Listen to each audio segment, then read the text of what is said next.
Welcome, Wanderers, to the Masters of Sanctuary Clipcast. I'm your host, Cliptus, and I'm here today with a fellow Barbarian enthusiast, a ranked Spiritborn pusher.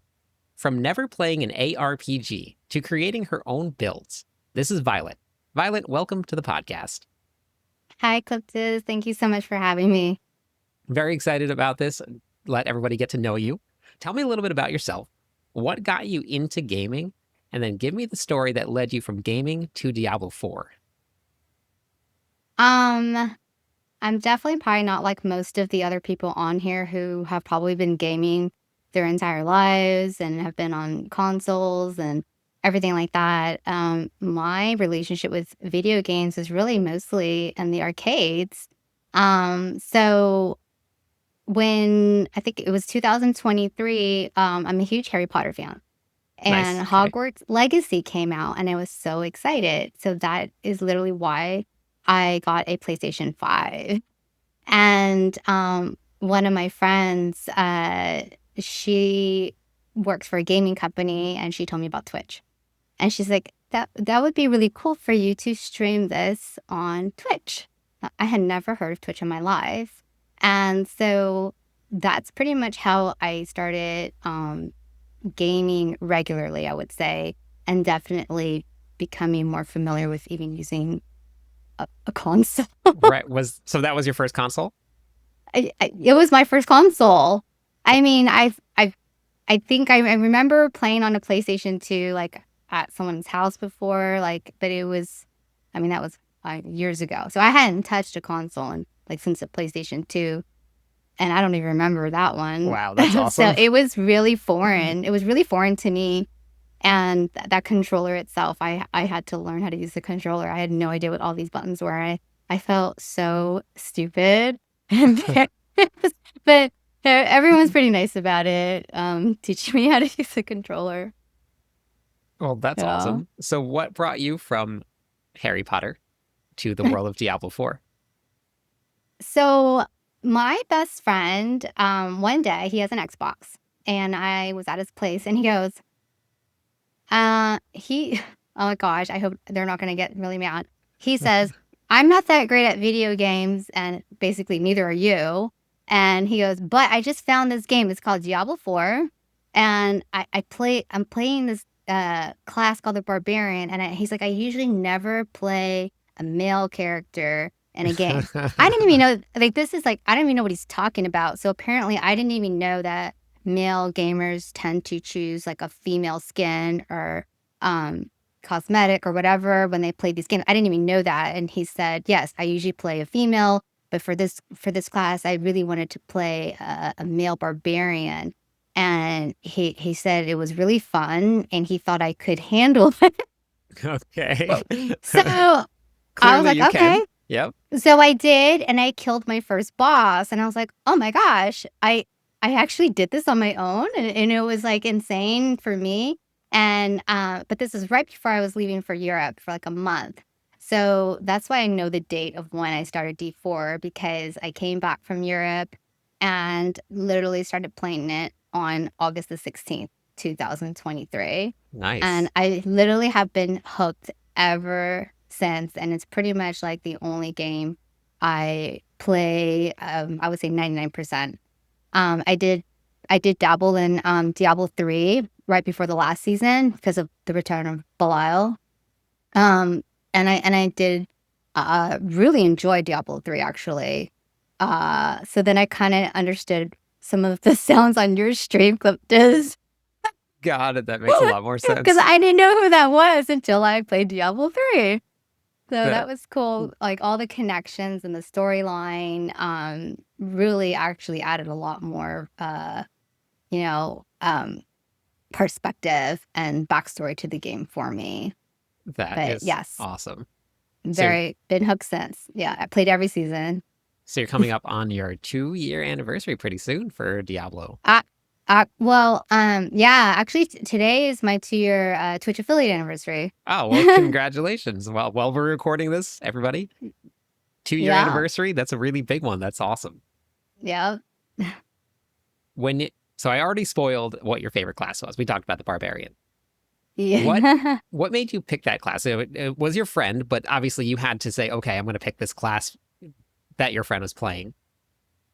When you Right. first hopped onto it, what was the feel of a brand new character? Well, if I love Barbarian because, well, I didn't understand what my playstyle was, right? It was just like I was introduced to Diablo 4 with the Barbarian, so that's what I started off with.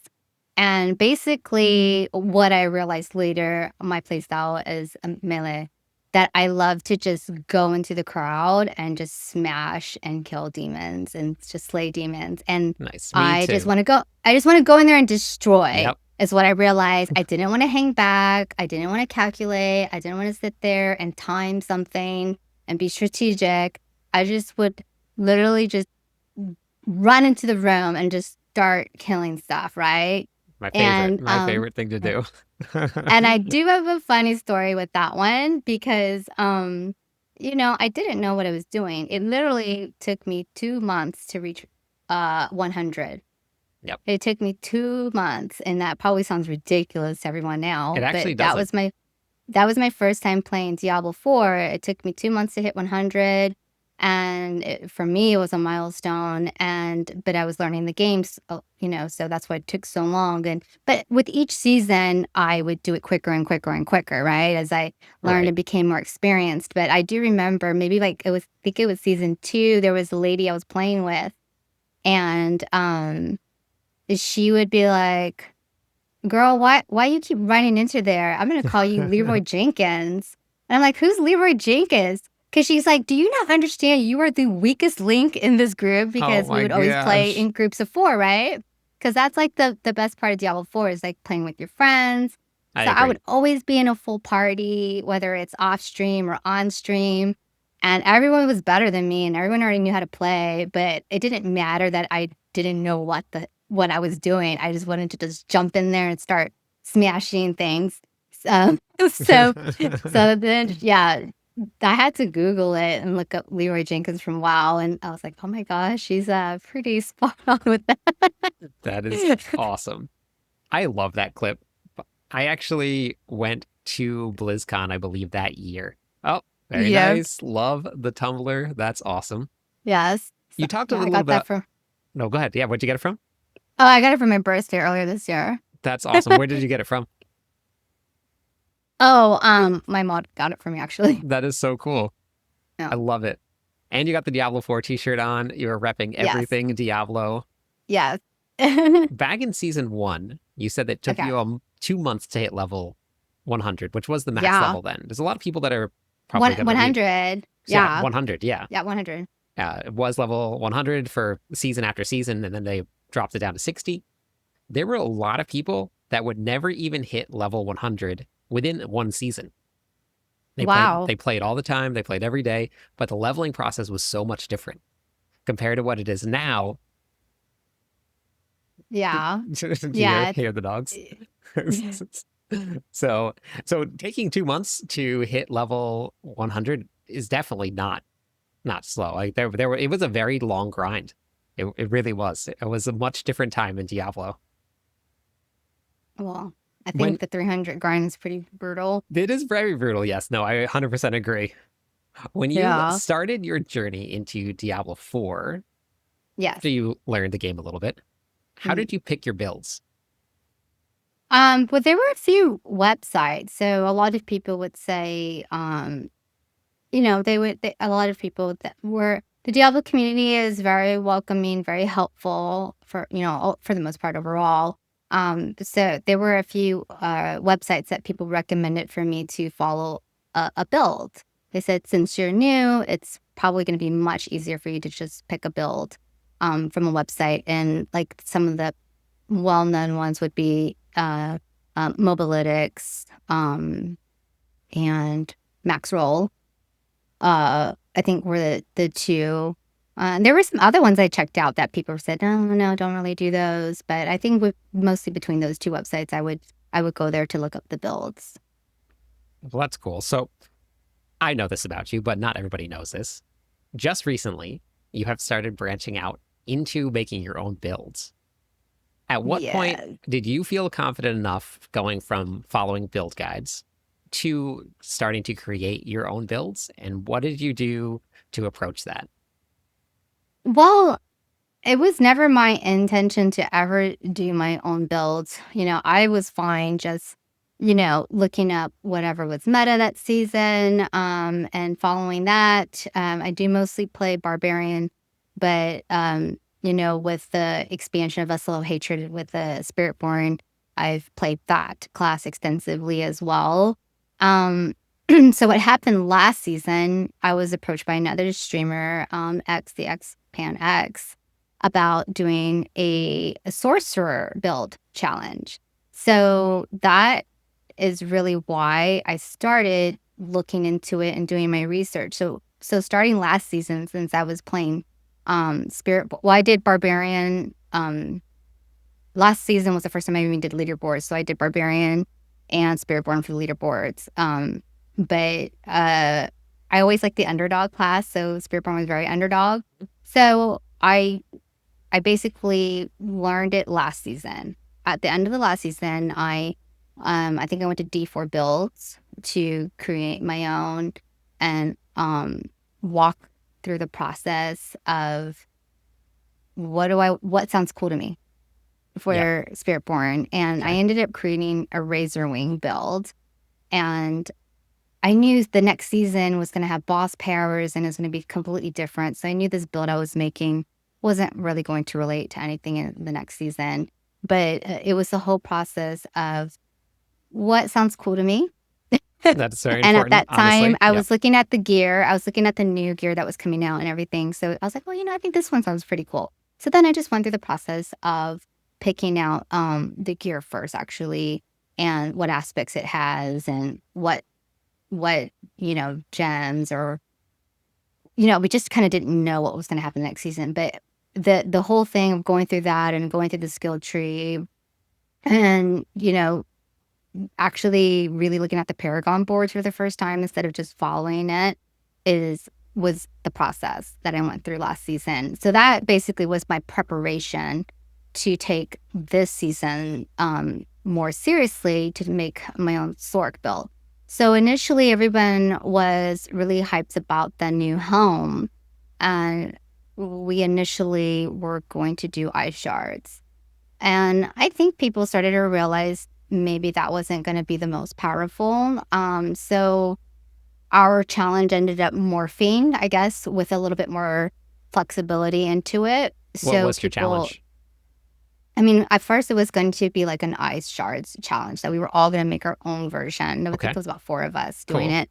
And but I guess as the after the season actually started and people Right. started really looking at it and playing it, they wanted to change it to be a little bit more open ended, like fire and ice builds, just to give them that option to make it more powerful. Okay. Yep. That makes sense. Yeah. So yeah, it was really fun. So everybody did their own thing. And I just decided I wanted to just pick or stick with pure ice shards. And this was a challenge because I didn't want to do meta. Ice shards wasn't even meta anyways, right? So I already made the build. I did stream a lot of my testing on my stream, testing out different boss powers and testing out different aspects. But there were aspects that were just going to be good for this build no matter what. It was kind of like figuring out where to put them and what to masterwork and whatnot. And then doing the Paragon board that would boost, you know what I mean? Like be the really good multipliers for it.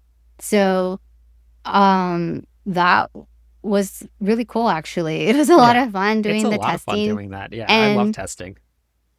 but I had made mistakes, meaning like sometimes I would make too many. Like one thing I would say if someone needed advice on that one would be like test one thing at a time, because I made the mistake of I'll change like more than one thing and do a pit or whatever and see how I did, and then I'm like, wait a minute, I don't know which one Okay. worked or didn't work. So Right. that was a mistake on my part. Now I know I need to test one change at a time to really pinpoint what's doing better.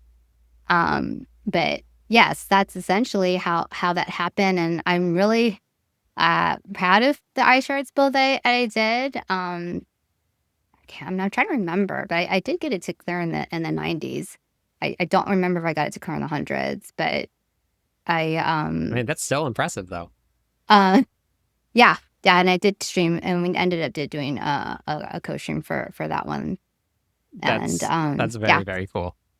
So we already touched on it a little bit. You said that some of the advice to give to people would be to test one yeah, thing at a time. yeah, Yeah. that was my mistake.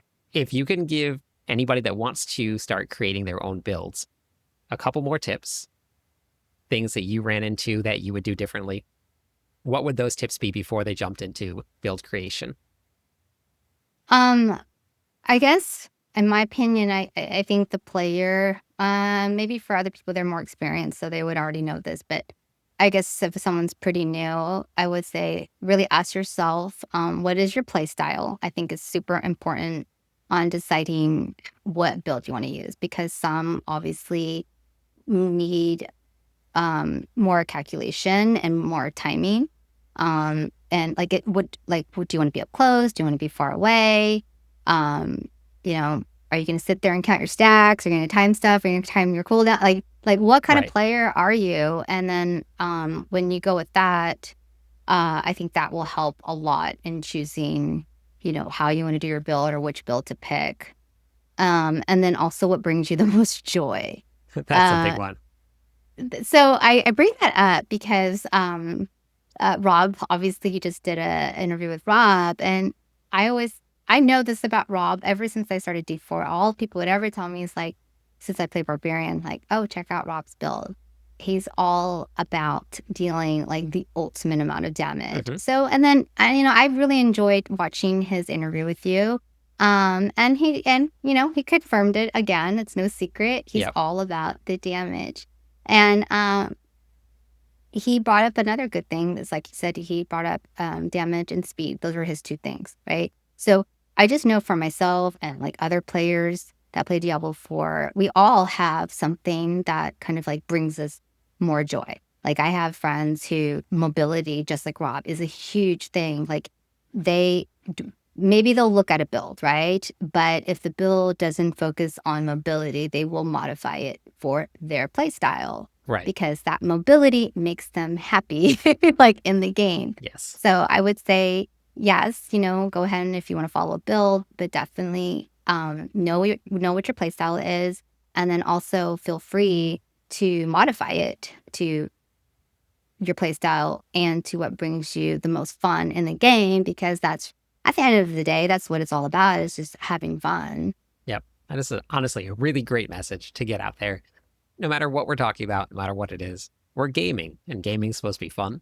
Yeah. So Yes, for yeah, sure. so if you pick a build to play, or you hear something's supposed to be super strong, and then that's what you run with, but it's not fun for you, then there's really no point in playing. Maybe play something a little weaker, or something that's going to Yes. move fast, or Yes.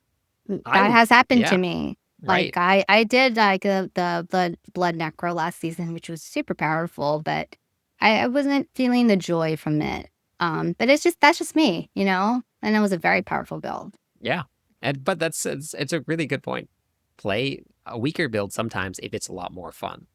I did the same thing on the Spiritborn, which you have played a lot of That's what I Spiritborn. like about this Yeah. spirit porn. It's like I Yep. know it's not the strongest one, but I actually have a lot of fun playing it because for me, it's almost like a for me. Barb was always my main class that I played every season and my favorite. And then I think at the time Sork would have been my second. Okay. And then the Spiritborn came out, right? And we were all excited about this new class from Blizzard, right? So I think the majority of us played Spiritborn, and that season they obviously made it really good. So for me, it was almost like a hybrid version of I felt like I had the speed, almost obviously not exactly the speed of a Sork, but then the power of a Barb. So it was almost like a bridge between the two classes that I liked. And I know it's changed where it got weaker last season and a little bit better this season, but I still enjoy playing Spiritborn no matter what. Oh yeah, me too. Me too. Yeah. I have one this season too that I hopped onto, and I didn't play Quill Volley, which is the strongest one out there. I hopped onto a Stinger build because I love the way that Stinger plays. That's just my favorite thing to play. So that's what I'm playing. Yeah. All right, let's jump back into the Barbarian. Okay. What is your favorite build of all time that you have played and why? I think it's definitely gonna be so generic and basic. Hoda. Okay. Oh gosh, I'm trying to remember what season it was. Maybe it was season 3 or 4. Maybe you can jog my memory, Cliptus. But I just remember playing Hoda, and it was probably the most powerful barb I have ever made. I thought my barb last season was actually pretty powerful. I did a earthquakes. I love earthquakes, by the way. Yeah, me too. And or maybe it was just for the aesthetics of it. I don't know. I just love seeing the quakes. Well, actually, no. The quakes actually were very powerful. Now that I think about it, I remember if I just set off the quakes, it would just kill bosses like instantly. Hoda Quake was super fun. Yeah. So no. Yeah, earthquake is great, but I just remember one season. Maybe it's only because of my progression playing a barbarian, which I did start with Whirlwind in season 1. Yep. And then, would try different builds. And funny enough, I haven't touched a Whirlwind since season 1. Interesting. Yes, because I ended up falling in love with the Hoda build the most. And I can't remember what season it was, but it was season 2, maybe? Season 2 was I think incredibly it's strong. I think it was actually season 2. I was still very like noob Gotcha. learning a lot. It must have been season 3 or 4. Okay, 3 was still strong too. But it was my most powerful barb where I was almost unkillable. Nice. And it was the only thing. What season was it? Maybe it was with the gauntlet or something. But I remember the only thing that could kill me was that Thorns Barb. The Thorns Barb build. Okay. So in PvP you're talking about? Yes. Yeah. Yes. That I remember in PvP I'm pretty sure zone. that was actually season 4 because the Thorns Barb. Okay, so that's what I was saying. I remember like anytime any of us went to that PvP zone, if there was a Thorns Barb, everyone would like run and like peace out. Yeah. And they're like, we can't compete against this Thorns Barb. Yeah.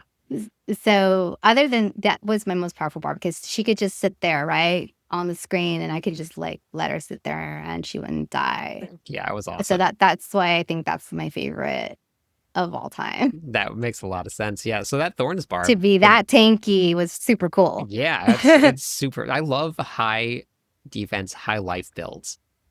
I main tanks for a long time playing World of Warcraft. So my whole thing was to make sure that I absorbed all the damage. I had a lot of life. I was really strong. So I love that play style. So that makes a lot of sense.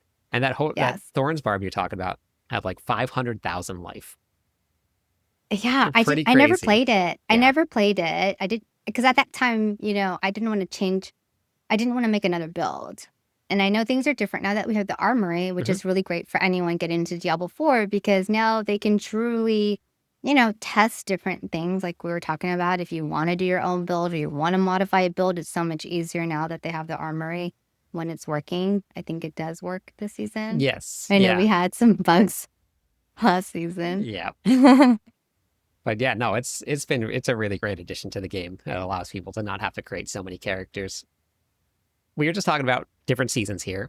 We've had some crazy seasons over the last 2 years. What was your all-time favorite season now? I'm gonna think maybe Season of Blood when they introduced the vampiric powers. Yeah, that was a great one. I think because it was so different. Obviously, I was just so new to just the world of Diablo, right? So this is Diablo 4, and then obviously Diablo 1, 2, and 3. Right. That I knew nothing about, right? So I think Season 1 and 2 are pretty similar, just in, like the games. And I don't think there were that many big changes between the two. So I think remember the vampiric powers being kind of like very different. Yeah, they were great. Very, very new and fresh, right? So I guess that would be maybe my favorite because it was very exciting at the time. Yeah, checking out the different vampiric powers. Yeah. That was the very first time we got a zone. So we had the harvests zone. So we had that Oh red yeah. zone, the vampire zone, which was very fun. That's right. Yeah. That was also the season of AOZ. We had the mid-season Yes. updates where we got AOZ, which I absolutely loved. People had a lot of love-hate relationships with it. The one-shot mechanic and you were done with your run was pretty rough, but you were Yeah. able to level up a glyph from 0 to max in a single run, depending on what you're doing. So that was Right. very fun. That Yes. was a great season. Yeah, I do think that was a really, really good season for sure. So I'm a brand new player. I'm Okay. about to hop onto a barbarian. What is the first couple things that I need to know to get started? Ah, gear. Okay. I mean, I guess for me, it's gear because the barb needs so much gear Yeah. compared. I think that's why I like the Spiritborn too. It's like it doesn't. It just needs one weapon for the most part. I mean, yes, there you could have something secondary, but Barbarian needs four. Yeah. So I was always taught, and I was always taught to just gear up and always get items with the highest DPS starting out. So I guess I still play this way where that's what I'm hunting for when I very, very first start the season. It's just picking up the gear and swapping out my gear as many times as possible to keep getting a higher number until I get like an 800 item, or at least obviously a 750 item power. So in the very beginning, it's just to me about getting the highest item power or DPS on the item before I start really customizing it to whatever build I'm going for that season. It's really good. So something about the barbarian weapons, and it's a very funny story. I was talking to somebody, and this was a couple seasons ago. They had Okay. just started playing. They loved the barbarian, and they loved using swords, Okay. a two-handed sword. And the only thing that they were using was a two-handed sword. They had Okay. no mace equipped. They had no one-handers equipped. They were just running around with a big two-handed sword unequipped.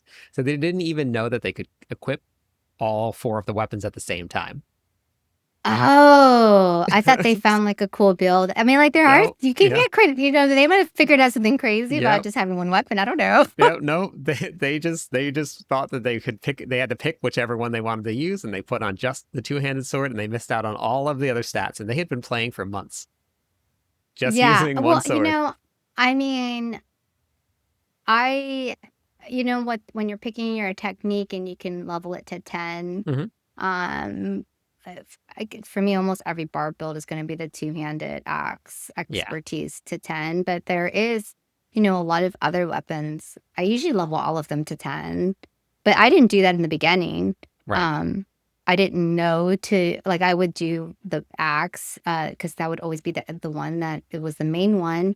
But it wasn't until later on in the seasons, as I said, I do learn something new every season, um, which still keeps it at least entertaining for me. Yeah, me So, too. yeah, so that's something I didn't know about leveling all of them if you wanted to. I mean, it's Yeah. not necessary, but it does give you a little bit more, flexibility if you decide to change or Hmm. want to make multiple builds of the same class. Because I know people who do that, right? Yeah, They absolutely. will have.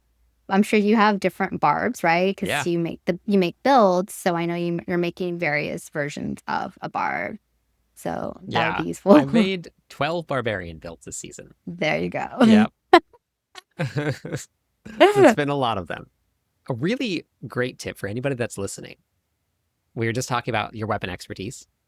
If Yes. you go into the training grounds on Okay. normal difficulty only, Okay. no matter what weapon you equip, you put whirlwind on, you put multiple training dummies on, you can go from level 1 expertise to level 10 in about a minute. I do It's, know what you're talking about. yep. I didn't know to go to the training room. Well, actually, I actually did both. Okay. So I actually just learned that this season. I know exactly what you're talking about. Yeah. Or maybe it was last season about doing the whirlwind. And it's either, I think I'm screwed up though. I think Shade Demon's the one who had me do what you just said, go to the training room And I think I did something wrong because something wasn't, maybe I wasn't doing whirlwind right, but it wasn't doing what you're saying. So I was like, I'm doing something wrong. And then, so I just went to the open world and did it there and got it done there. Oh, yeah, perfect. It didn't take me a minute though. I think if I had done it properly the way you're telling me, I could have done it, but I don't know what I was doing wrong at the time. Gotcha. Instead, I just did in the open world, and it took a little bit longer than a minute, but it was still a very good. I don't know if it's a secret or something or a good hack, Yeah. but it is. The way that the leveling works, it goes on experience from killing something. When a training dummy gets to 1, it technically, I guess, counts as killing it. So if you set the whirlwind to whatever weapon you want to level up that expertise, it now counts as killing and getting XP for that. Same thing with going to normal, just like you did and killing monsters. It gives you experience towards it. You know what? I think it's because I wasn't in normal. Now that you're saying that, I was like, I don't know why that didn't work. I think that's what it is. Yeah. It doesn't, So I think it's very slow when you're on Torment 4. I was going to say, I'm pretty sure I was in T4. Yeah. Right? So I was probably in T4 with Shade. And so maybe he probably forgot that one little tip to detail, tell the most me. important One little detail. So I'm like, this is taking a long. It's very long. Yeah. I thought this was supposed to be quick and speed this up. Yeah, that's the one thing there. So I know that you're a pretty serious grinder, especially when it comes to the pit.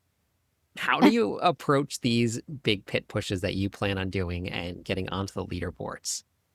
Well, that was trial and error. Okay, perfect. So again, I said I learned something new every season. I didn't even know the leaderboards existed until last season. Bloodfart666 came to my stream one day, and it says that she's like a top ranked necromancer. And I always enjoy meeting female Diablo players. There are a good amount, but it's not like there's that many either, right? So it was very cool to meet her and knew that she was ranked. So I never heard of this ranking system literally until she came to my stream. And then shortly after, you probably know her because I think you interviewed her, Roxy. Came to my stream. Oh, yeah, Roxy's awesome. And obviously she's a very highly ranked Sork. So when I met these two ladies, they were definitely an inspiration to me. And they are the reason I even made the leaderboard last season. They encouraged me. They're like, hey, there's really no female barbarians ranked on the leaderboard. You should try it.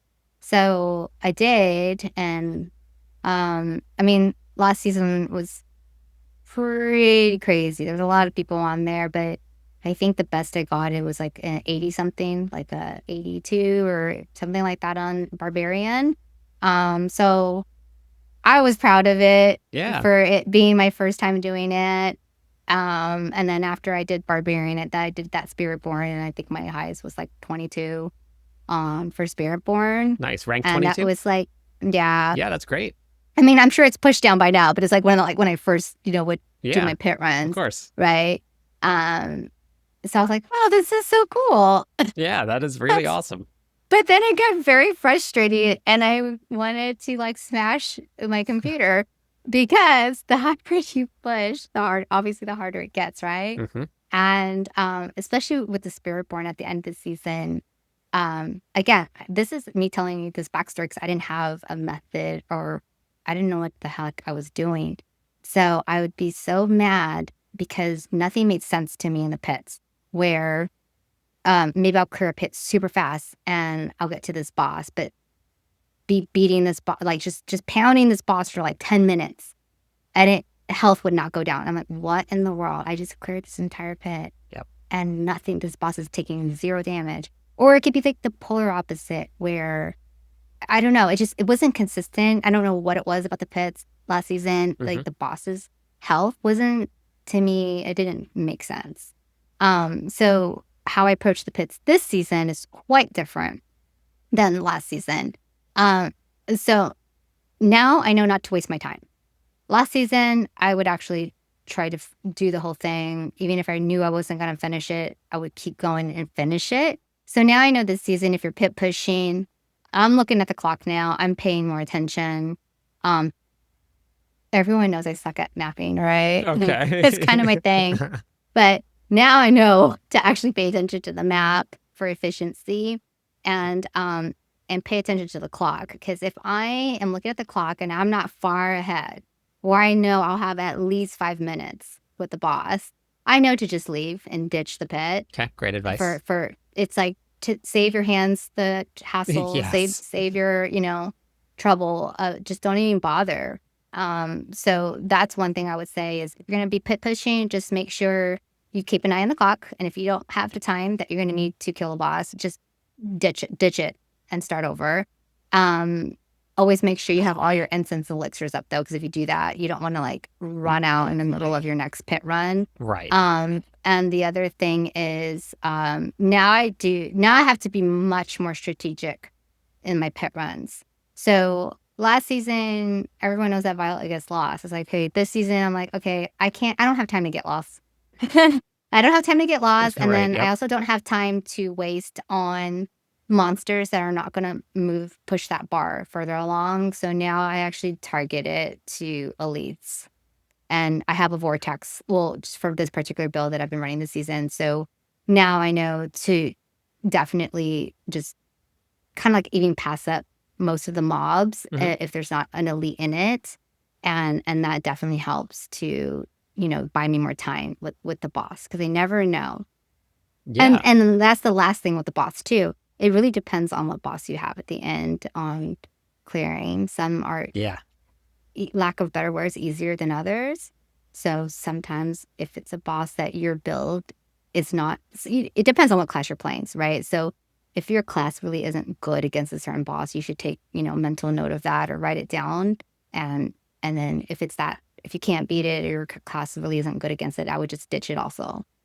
Yeah, that's great advice. Yeah. And it's fun to see your progression from season to season as you Yeah. Yeah, you can really hear. Yeah, so if you're seriously pit pushing, there's going to be a lot of like ditching.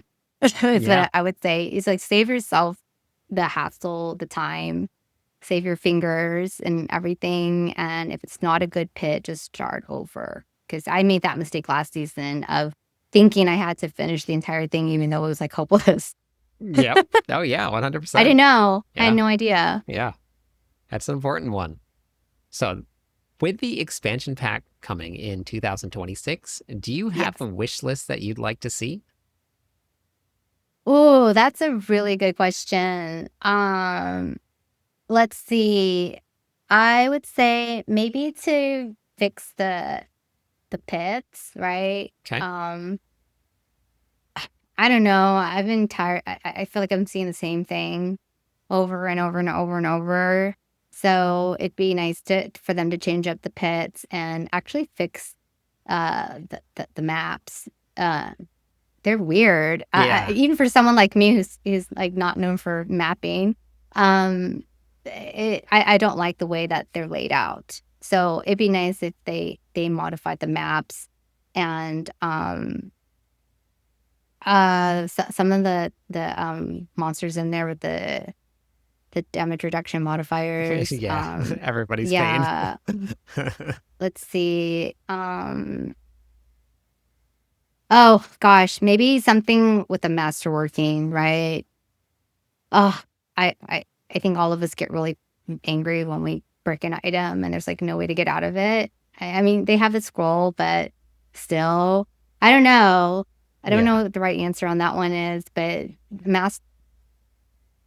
I don't know which one's more. Yeah, I think masterworking is more stressful actually than tempering, for me at least. So, maybe there's something that can be done there because tempering and the masterworking. I don't know. Right. I don't like that part. Let's see. I would run into problems, I guess, because of the masterworking and the masterworking. I run out of materials a lot. Okay. So that's very frustrating. And maybe that's part of the game of making it hard. I don't know. But that's why I won't even fix my Spiritborn right now because I have to get a bunch of And I don't know. Maybe I don't know if there's a good answer for that either. If maybe that's part of this Maybe it's meant to be like that, to give us a challenge and struggle to make it difficult to obtain materials. I don't know. Right. Some of the changes they made this season I thought were quite strange, like with the gems. They're very expensive. There were certain things I don't even think I finished on the season journey that had to do with gem crafting. I had no idea why they even did that. I don't know. Just maybe some changes for that would be nice. Okay. But I am looking forward to the leaderboard. As far as I know, that's still gonna roll out, right? Yeah, so leaderboards should be coming, which will probably bring new endgame outside of the pits, I'm guessing. Oh, there was something that was interesting since I did play Diablo 3. And I think I've seen it on your stream where it tells you like how many monsters you kill. I don't even know how you did that, but that reminds me of Diablo 3 when I was playing it. I don't think they have that in Diablo 4. They have so Variana has a kill streak. Okay. So if you're using Variana as your main, it'll show you a massacre, and then it shows you how many monsters in that massacre that you've killed. But it just that meant for the overall gameplay, like for all players. Oh. It doesn't have like the stats, like it does in D3. Gotcha. Where it's like, yeah. Do you know what remember what I'm talking about? Yeah, where I haven't seen anything like that in this game yet, but that would be pretty cool. Yeah. I actually had someone ask me, I don't have the input, obviously, but they were like, I saw this in D3, the armor sets, right? Mm-hmm. And someone asked me, it's like, oh, if you could tell Blizzard to bring back the armor sets. Yeah. I don't, that's someone else's opinion. That's not my own. Of course. On that one. Yeah.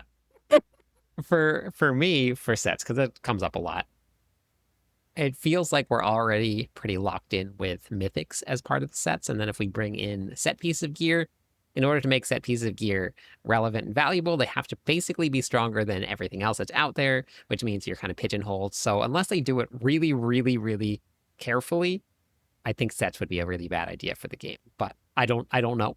I don't know how. That's not on my wish list. Someone just wanted me to put it out there. But I think my wish list would be more like fixing the pits, fixing the temporary masterworking process. It's so unbelievably stressful and frustrating, infuriating. Gotcha. Okay. And just for fun, we already have like the damage numbers, right? So I think for fun, it might be to see the stats on monsters killed would be just for fun type of thing. Yeah, I think that would be pretty cool. So, all right. Well, thank you for doing this with me. That is all I have for today. Before we end, though, let everybody know where they can go find you in this world of social media. Oh, okay. Sure, Cliptis. Well, I primarily stream live on Twitch under at the Violet Realm. And I also stream on YouTube under the same name, The Violet Realm. And my website is also The Violet Realm. Perfect. So I try to make it pretty easy to find me. That is awesome. Well, again, thank you everybody for listening. I will catch you all on the next episode of the Masters of Sanctuary podcast. Thank you, Cliptis. I'll see you around.